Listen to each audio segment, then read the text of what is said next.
This is Kent Stater TV.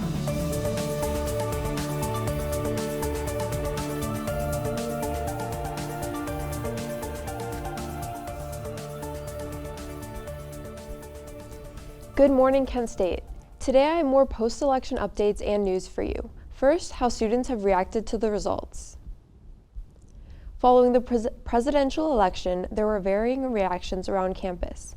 Kent Stater TV's Nikki Gajeski spoke with students to hear their thoughts. I woke up, I checked my phone this morning, and I'm like, what's that little check mark next to Trump's name? Wait, we already even decided? Gold Farm was one of many Kent students who woke up to the news of a new president. Results aside, the 2024 election was notable for many Americans, and for some college students, their first opportunity to participate in the electoral process. I went to the polls to vote. Everyone was really excited that I was a first-time voter for the presidential thing, and everyone there, you could tell, was very excited that more women were showing up to vote. I was standing in line and it felt a little surreal, but once I was actually in the booth, I felt like my voice mattered. In a Kent Stater survey, close to 52% of students responded saying abortion and reproductive rights are important to them in this election. I'm an architecture major, so I'm in a very male-dominated field. I know a lot of people that are, struggling with their rights and just feeling like they're able to speak up about things, so it was very important to me to look into that. The voting voice of Generation Z grew increasingly prominent with this election. Tisch College estimates 8 million of them joined their fellow 40 million generational voting bloc members.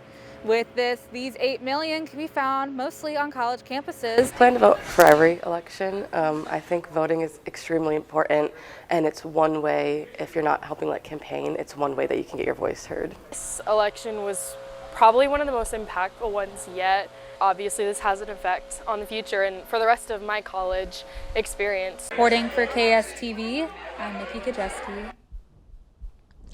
Donald Trump will be the country's 47th president.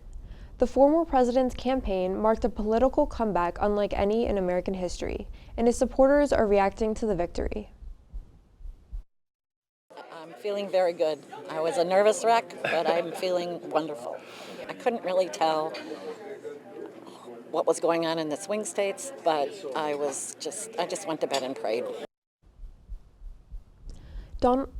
Donald Trump was expected to win Florida Tuesday, but the state's electoral votes made his path much easier. Some of his supporters in South Florida gathered to show their enthusiasm for the win. As early as before the sun rose, supporters were on the streets celebrating Trump's lead and eventual victory. A group of cars waved flags, honked, and chanted up and down Southwest 8th Street. Following Donald Trump's win, Republicans are feeling more and more confident about controlling the House of Representatives. With the White House and Senate now in GOP control, this would give Republicans complete control over the executive and legislative branches. Still, many key House races remain uncalled, and it could take days to weeks before the results are official.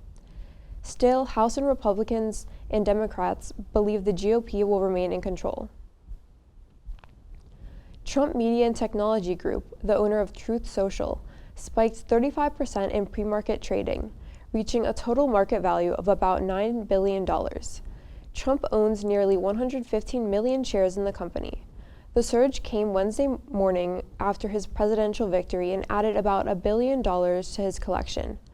After coming to record lows in September, the stock tripled through the end of October, a spike driven by bets that Trump would win the election.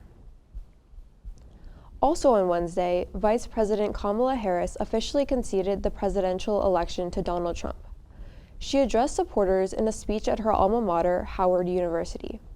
Harris said she's proud of the campaign she and her team ran. But we must accept the results of this election. Earlier today, I spoke with President-elect Trump and congratulated him on his victory. I also told him that we will help him and his team with their transition, and that we will engage in a peaceful transfer of power. A key issue for Democrats remains abortion rights, and in multiple states, abortion access is likely to pass.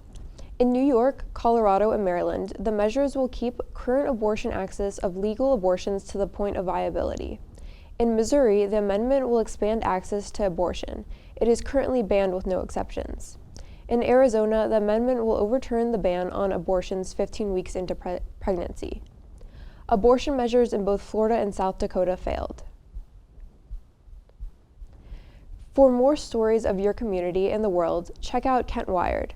I'm Talia Milewich. Have a great day, Portage County.